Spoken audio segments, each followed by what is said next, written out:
Com apenas um dedo, você abre a porta do mundo para a informação verdadeira, objetiva e sem censura. Com apenas um dedo, você se junta a esse compromisso. Você vê o resultado de nosso trabalho, a sua nova visão do mundo. Mundial Telenotícias Brasil.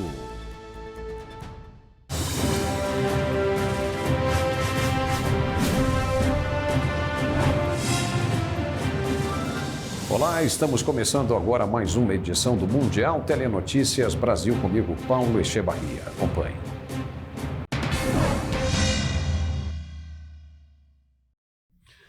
O euro voltou a ser negociado por alguns minutos por menos de $1. Foi o resultado da determinação de vários diretores do Federal Reserve, o Banco Central Americano, de endurecer a política monetária. Isso aconteceu depois que vários diretores do Banco Central americano, o Federal Reserve, determinaram o endurecimento da política monetária, enquanto a economia europeia enfrenta o aumento dos preços da energia, que limita a margem de manobra do Banco Central Europeu e do Banco da Inglaterra. O euro registrava queda de 0,29% a $1,0008 às 5h50 no horário de Brasília, depois de ser negociado a $0,9990, um nível que não era registrado desde meados de julho. O euro se aproxima de sua menor cotação do ano, a $0,9952. Se a moeda única europeia for negociada abaixo deste valor, atingirá uma cotação que nunca foi registrada desde 2002, quando entrou em circulação.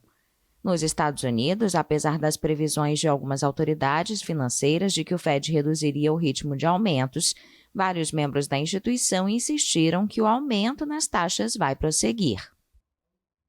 Duas ativistas surpreenderam o chefe do governo alemão, Olaf Scholz. Elas posaram ao lado dele, na frente dos fotógrafos, com os seios expostos e uma inscrição pintada na pele pedindo embargo ao gás russo. Duas manifestantes aproveitaram a oportunidade de entrar na chancelaria para protestar contra a invasão russa da Ucrânia. As ativistas posaram ao lado do chefe de governo com os peitos expostos e a inscrição contra a Rússia embargo ao gás agora pintada no corpo. As forças de segurança intervieram rapidamente e as levaram embora. A Alemanha é fortemente dependente do gás russo e até agora não impôs o embargo total ao recurso. Questionado pela população neste domingo, Scholz lembrou os esforços feitos para encontrar fontes alternativas de energia, como gás natural liquefeito, cujos primeiros terminais, que Berlim pretende começar a construir em breve, poderão estar operacionais no início de 2023. Segundo o chanceler, depois disso, o problema de segurança de abastecimento pode ser resolvido no início de 2024. A filha de Alexander Dugin, um ideólogo russo próximo ao Kremlin, morreu quando o carro que dirigia explodiu perto de Moscou. A informação foi confirmada pelo Comitê de Investigação da Rússia, que abriu uma investigação por homicídio. De acordo com as autoridades, a detonação um dia antes foi resultado de um artefato explosivo colocado no veículo e a jovem morreu no local. Uma investigação por homicídio foi instaurada. Ela era filha de Alexander Dugin, um ideólogo próximo ao Kremlin, apontado por familiares, segundo agências russas, como alvo original do ataque, já que Daria Dugina teria pego o carro do pai de última hora.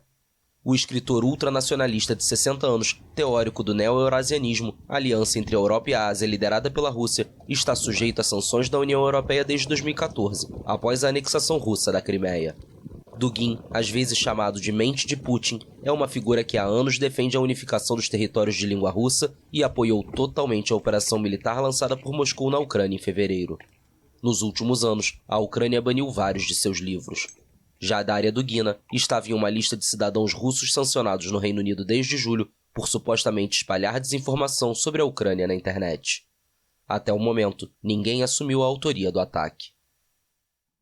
Organizações sociais encenaram um funeral do salário mínimo argentino com um caixão de papelão e coroas de flores de papel, como forma de denunciar a perda de poder aquisitivo devido à inflação descontrolada.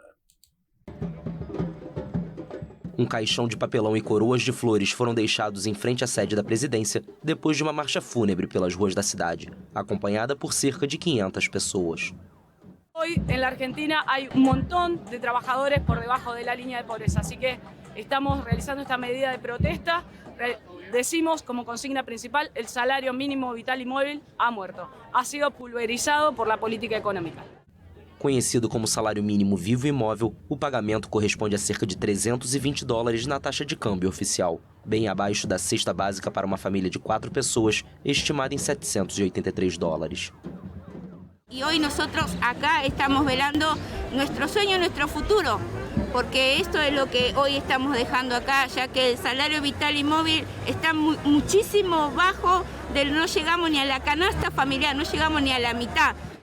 A Argentina registra um dos maiores índices de inflação do mundo, com um acumulado de 46,2% de janeiro a julho e projeções de 90% até o final deste ano. Em 2021, a pobreza atingiu 37% da população. No, nosotros queremos trabajar, nosotros necesitamos trabajar y que el salario sea digno para todos. Os movimentos sociais exigem mais auxílios estatais e sugerem a aprovação de uma renda básica universal. Ao mesmo tempo, o governo do presidente Alberto Fernandes se vê obrigado a reduzir o déficit fiscal, em linha com um acordo de crédito com o Fundo Monetário Internacional de cerca de $44 milhões. A prisão do bispo nicaragüense Rolando Álvarez preocupa o Papa Francisco, que no domingo pediu por um diálogo aberto e sincero no país da América Central. A detenção do religioso é o mais recente episódio da tensa relação entre o governo e a Igreja Católica. O Papa Francisco expressou preocupação com as crescentes tensões entre o governo da Nicarágua e a Igreja Católica 2 dias após a prisão do bispo de Matagalpa, Rolando Álvares, crítico do presidente Daniel Ortega. Neste domingo, após a oração do Ângelus no Vaticano, o pontífice disse: Seguo da vicino, con preoccupazione e dolore, la situazione creata in Nicaragua, che coinvolge persone e istituzioni. Vorrei esprimere la mia convinzione e il mio auspicio che, per mezzo di un dialogo aperto e sincero, si possano ancora trovare le basi per una convivenza rispettosa e pacifica. Rolando Álvares foi preso na sexta-feira e transferido para a residência de sua família em Manágua, onde permanece privado de liberdade, no mais recente episódio do confronto entre o governo e a Igreja Católica. A polícia especificou que tomou a decisão de transferir Álvares porque ele persistiu em suas atividades desestabilizadoras e provocativas. O religioso é investigado por organizar grupos violentos e incitar o ódio para desestabilizar o Estado da Nicarágua. O bispo denunciou o fechamento pelas autoridades de 5 emissoras católicas e exigiu que o governo de Daniel Ortega respeite a liberdade religiosa. Olha só, o que aconteceu no fim de semana na Nicarágua serve de alerta e preocupação para o Brasil, compromissado com a fé religiosa e conservadora. De acordo com o Vaticano, o governo de esquerda do presidente Daniel Ortega mandou fechar emissoras católicas de rádio e TV e não respeita a liberdade religiosa.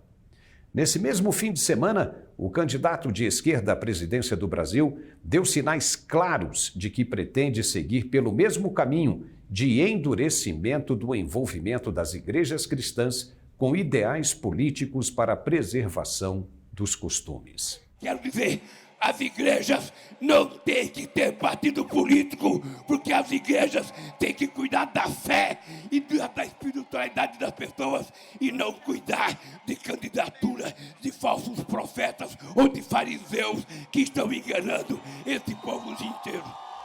Então, nunca esteve tão fácil saber quem tem o melhor perfil para os brasileiros. Identificamos 2 vertentes, uma verde e outra vermelha. A verde é composta por quem está atualmente no poder.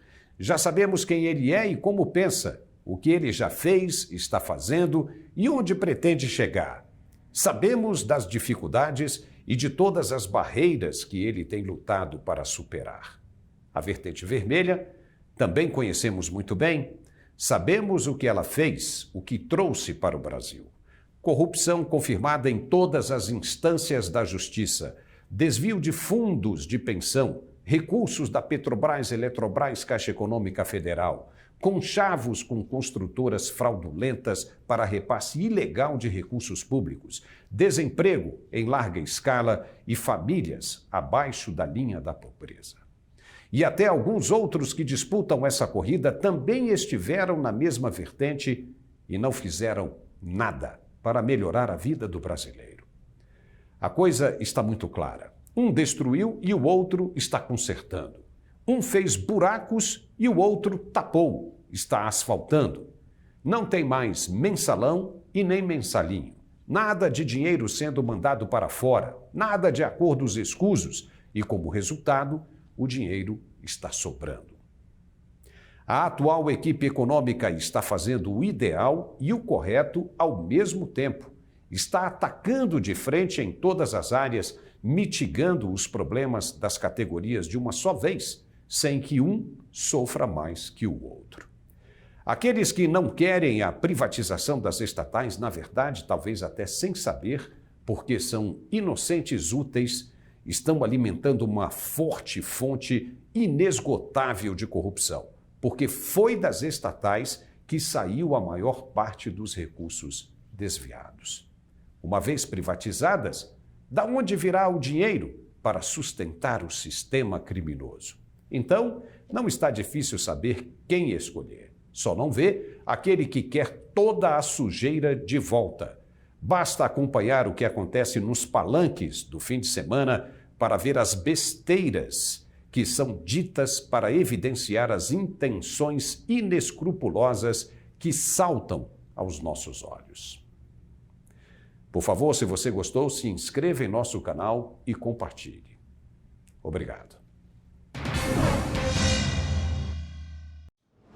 Quando você precisa saber rapidamente o que está acontecendo nos lugares mais remotos do planeta, só existe um lugar em sua própria língua. Mundial Telenotícias Brasil, sua nova visão do mundo.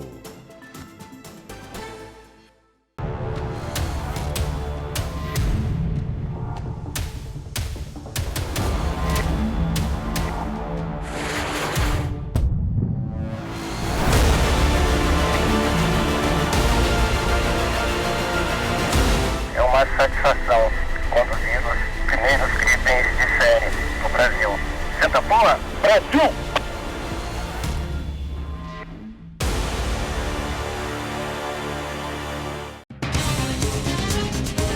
É uma questão de tempo antes que você ouça a notícia. Depois de ouvi-la, você terá todas as notícias em nossa língua. Agora existe uma nova visão do mundo e um novo lugar para acompanhá-lo. Mundial Telenotícias. Rumo ao Manchester United da Inglaterra, o volante Casemiro se despediu do Real Madrid nesta segunda-feira. Ele conquistou 3 campeonatos espanhóis e 5 ligas dos campeões da Europa pelo clube. A emoção da despedida. O volante brasileiro Casemiro foi às lágrimas nesta segunda-feira na coletiva de imprensa em que anunciou a saída do Real Madrid. Multicampeão com o clube espanhol, o meia da seleção brasileira vai jogar no Manchester United da Inglaterra, que está nas últimas posições do Campeonato Nacional e não vai disputar a Liga dos Campeões da Europa nesta temporada. Este clube seguirá ganhando e é a identidade deste clube, a identidade desta cidade. Lo que quero deixar muito claro que não é dia seguro que voltarei aqui para demonstrar mais o carinho que todos me han dado aqui, para seguir ajudando este clube. E seguro que todo o que aprendi aqui me vai fortalecer, me ha deixado muito forte para seguir minha trajetória num grande clube que é o Manchester United de Inglaterra. Desde o anúncio da saída, as redes sociais do Real Madrid se encheram de homenagens em agradecimento ao brasileiro, tricampeão espanhol e pentacampeão da Champions League com o clube. Casemiro agora vai jogar na principal Liga Nacional da Europa a poucos meses da Copa do Mundo, competição para a qual tem lugar garantido na lista final de convocados, a ser divulgada em novembro.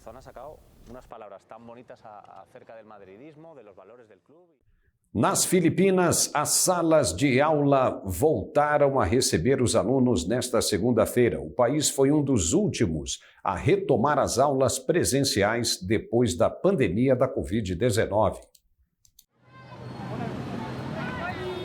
De máscaras e com as mochilas nas costas, a animação se fez presente entre as crianças da escola Pedro Guevara de Manila, que estava fechada desde março de 2020.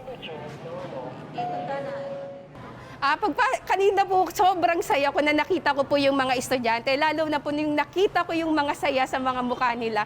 Siyempre po ito na po yung pagkakataon namin na maibigay yung best namin as a teachers at matutukan sila kasi alam naman po namin kung gaano kahirap yung pinagdaanan namin nung panahon ng pandemya.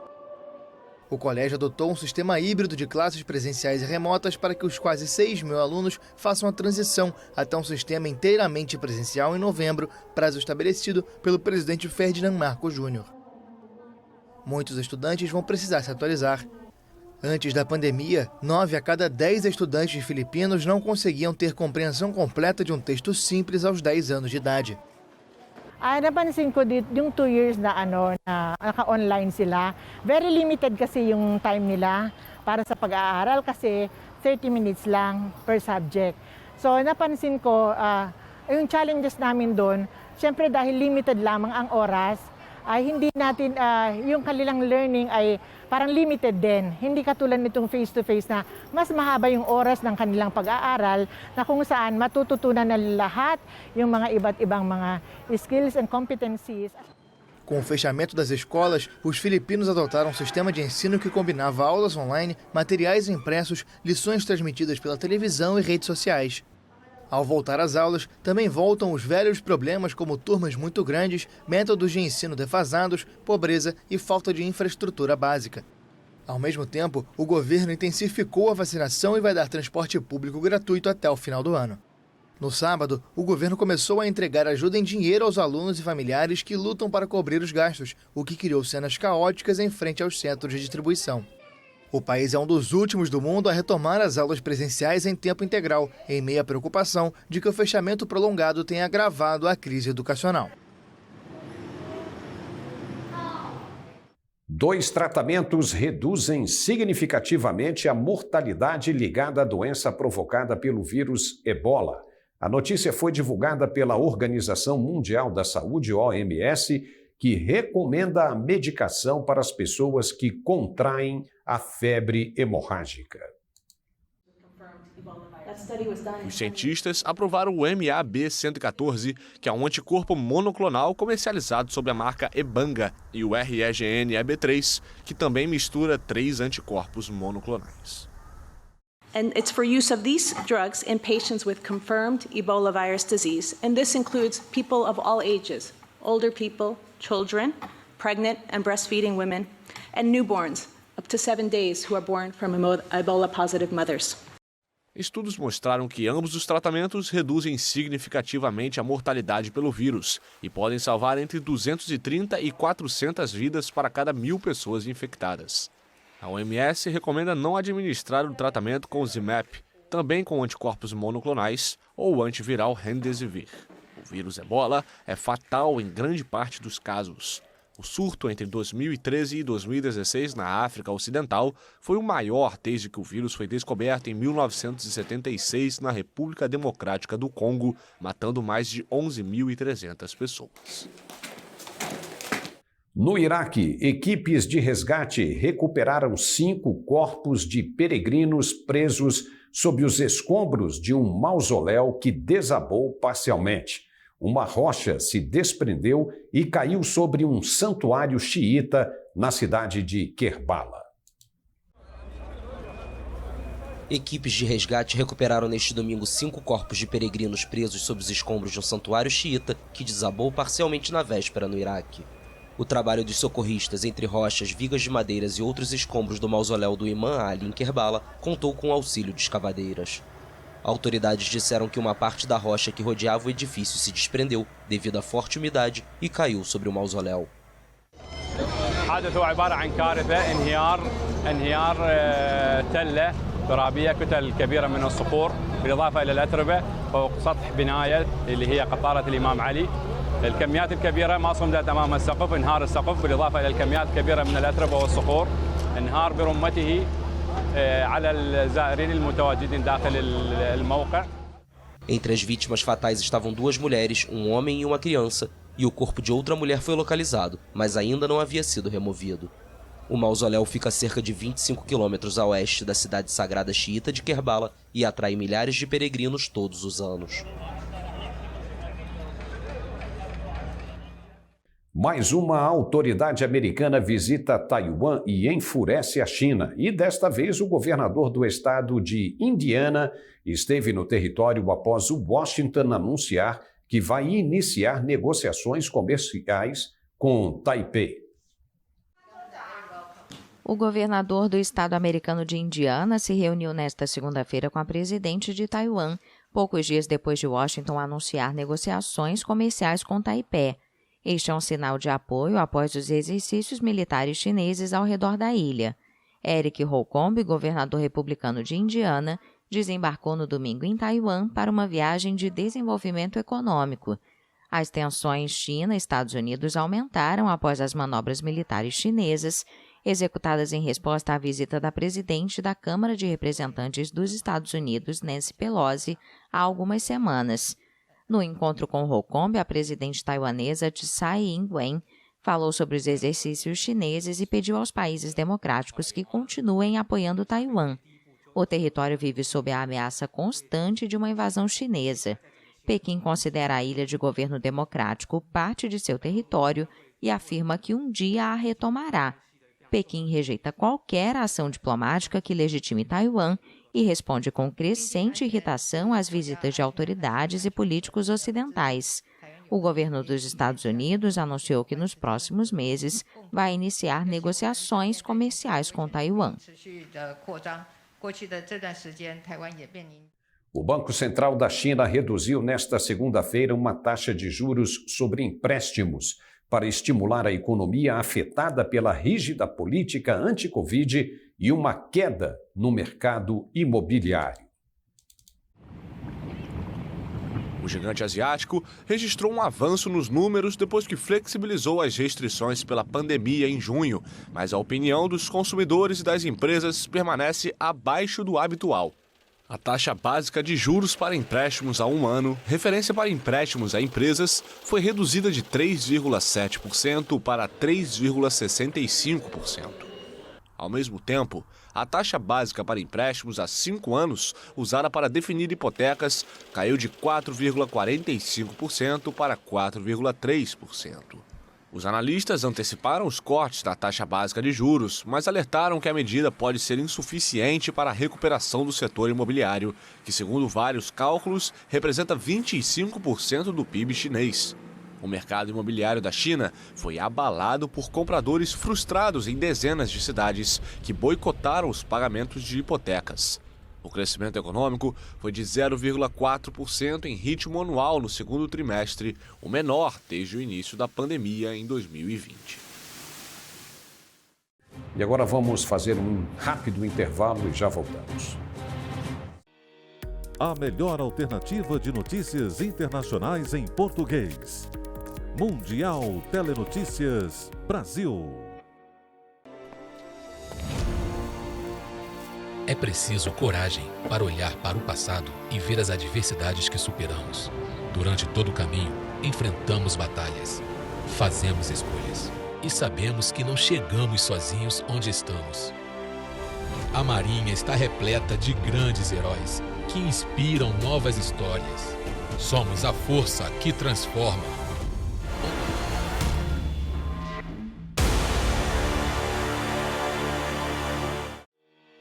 Agora existe uma nova visão do mundo e um novo lugar para acompanhá-lo. Mundial Telenotícias.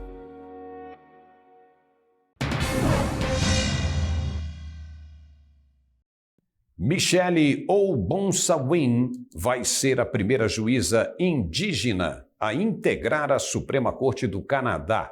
A nomeação dela foi confirmada pelo primeiro-ministro Justin Trudeau. War crimes. Michelle Obonsawin vai integrar o mais alto tribunal em meio a um processo de reconciliação entre o país e seus povos originários.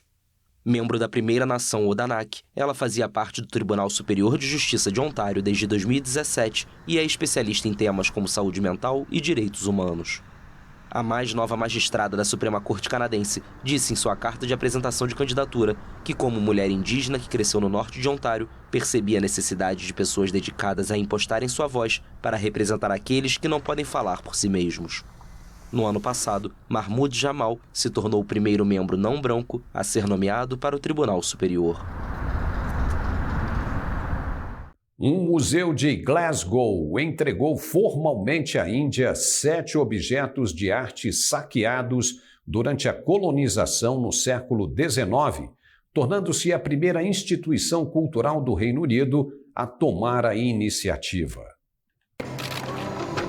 Autoridades do Alto Comissariado Indiano se juntaram aos membros da Glasgow Life no ato de transferência de propriedade após mais de 18 meses de negociações. A Glasgow Life é a instituição de caridade que administra as coleções de museus da cidade escocesa. I'm at loss of words. The emotions can hardly be described in words, but I am feeling at the top of the world. This is by this partnership between Glasgow Life and High Commission of India. We are sending 7 artifacts back home. The 7 artifacts will be restituted and will occupy the rightful place in our cultural heritage. So I am really on top of the world, cloud 9.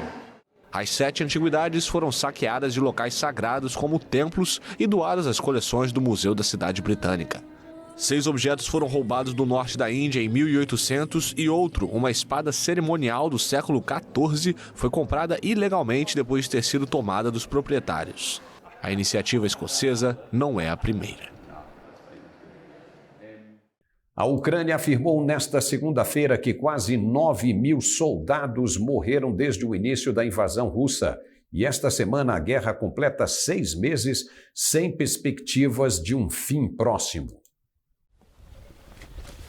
A informação foi divulgada nesta segunda-feira pelo comandante do Exército da Ucrânia, Valery Zaluzny. A declaração foi feita durante um evento público. Zaluzny disse ainda que as crianças ucranianas precisam de atenção especial, porque seus pais seguiram para a linha de frente e provavelmente estão entre os 9.000 heróis que morreram. Esta é uma das poucas declarações de autoridades ucranianas sobre baixas militares do país na guerra iniciada pela Rússia em 24 de fevereiro. Apesar da ampla cobertura na imprensa e nas redes sociais, as duas partes não costumam divulgar números oficiais de mortes de militares. O número anterior era de meados de abril, quando o presidente Volodymyr Zelensky anunciou que até 3.000 militares ucranianos morreram e que quase 10.000 ficaram feridos desde o início da ofensiva russa. Há 6 meses, a vida dos ucranianos mudou. Veja agora a história de um soldado que passou semanas em cativeiro sobre a defesa desesperada de Mariupol. Desde o começo da invasão russa, em 24 de fevereiro, o militar Vladislav viveu o inferno do cerco de Mariupol, teve uma perna amputada e passou semanas em cativeiro. А ще до того були постійні обстріли, тобто 24/7 щось летіло. І пересуваючись по поверхні, ми всі розуміли, що якщо в тебе зараз не стріляють, значить зараз стріляють у когось іншого, і все. Тобто Com a ajuda de muletas, o homem de 29 anos conta sua história em frente a um grande cartaz pendurado na fachada da prefeitura de Kiev, que pede liberdade para os defensores de Mariupol. Ele participou da batalha na siderúrgica Azovstal, símbolo da tenaz resistência ucraniana à invasão russa. O porto estratégico no Mar de Azov foi cercado poucos dias após o começo da ofensiva russa. Militares se entrincheiraram no complexo metalúrgico de Azovstal para continuar lutando. Vladislav explica que perdeu a perna após um grave ferimento causado por um míssil antitanque. Como parte de um acordo com o qual Kiev esperava poder retirar os combatentes de Azovstal, o soldado foi transportado para fora do complexo, pondo fim a 6 semanas de cativeiro. Mas ele continua preocupado com os militares que estão presos. Я переживаю за наших військовополонених, які там залишилися. Це не дає покою і не може давати покою. Тобто це реально те, що от давить зсередини. Коли хлопців повернуть, я зможу дихати якось спокійніше, вільніше. Uma vitória para os grupos LGBTQIA+, de Singapura. O país vai revogar a lei que criminaliza as relações sexuais entre homens. O primeiro-ministro do país asiático anunciou no domingo a revogação da lei que criminaliza as relações sexuais entre homens. Apesar disso, ele afirmou que o governo vai continuar a defender que o casamento é entre um homem e uma mulher. A legislação, herança da época colonial britânica, pode gerar até 2 anos de prisão. Ativistas LGBTQ+, afirmam há muito tempo que a lei é conflitante com a cultura da cidade-estado, cada vez mais moderna. No passado, foram apresentados 2 recursos à justiça para derrubá-la, sem sucesso. Em 2018, a Suprema Corte da Índia descriminalizou as relações homossexuais, o que estimulou os ativistas de Singapura a renovar os esforços para acabar com a lei. No ano seguinte, Taiwan legalizou o casamento entre pessoas do mesmo sexo e se tornou o primeiro país da Ásia a tomar essa decisão.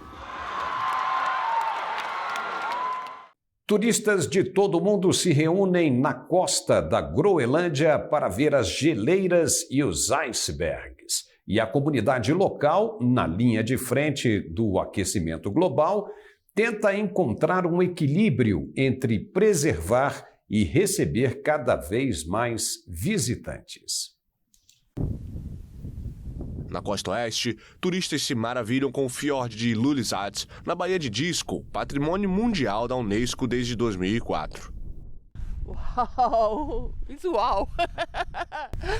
I like very, very much the ice. And the sound, no sound. It's quiet. It's amazing. Depois da Antártica, a Groenlândia abriga a maior massa de gelo do mundo, equivalente a 7 vezes o tamanho do Reino Unido. Mas, mesmo aqui, as mudanças climáticas ameaçam os icebergs e as geleiras. E junto deles, colocam em risco as tradições de quem vive na região. When I was young, I can remember we used to have a pack ice where we can walk on it. But now the pack ice is not so solid anymore. You cannot use it for anything. You cannot go dog sled on the ice and fishing like in the old days where people go to this place and fish on the ice. They cannot do it anymore because it's just too dangerous for them to go to this place. Desde a década de 1980, a temperatura média da ilha aumentou 1,5 graus Celsius a cada 10 anos, tornando a Groenlândia uma das regiões de aquecimento mais rápido do mundo. Para os Inuits, o principal grupo étnico da ilha, as temperaturas crescentes têm sérias consequências para o ecossistema do qual dependem. A maioria dos habitantes locais ainda depende da pesca para sobreviver e muitos cardumes de peixes migram cada vez mais para o norte em busca de águas mais frias. À medida que a região se encontra na linha de frente da crise climática, mais e mais turistas se reúnem para ver esse mundo glacial antes que ele desapareça. O prefeito de Ilulissat está feliz que a cidade recebeu mais de 50 mil visitantes no ano passado, mas também quer limitar o número de estrangeiros. One ship one day marks 1,000 tourists per ship. We don't want to be like Iceland. We don't want mass tourism. We want controlled tourism here. We have no capacity to handle so many people here. You must remember that we only are 5,000 people here in Ilulissat. Os turistas podem deixar a ilha com o desejo de não fazer parte do problema, mas permanecem no centro de um dilema sem solução. Os gases do efeito estufa que emitem nas viagens de avião ou barco contribuem diretamente para a destruição do meio ambiente. De acordo com estimativas científicas, se todo o gelo que cobre a Groenlândia derreter, o nível do mar no mundo subiria a mais de 7 metros. E por aqui estamos encerrando esta edição do Mundial Telenotícias. Obrigado e até a próxima. É uma questão de tempo antes que você ouça a notícia. Depois de ouvi-la, você terá todas as notícias em nossa língua. Agora existe uma nova visão do mundo e um novo lugar para acompanhá-lo. Mundial Telenotícias.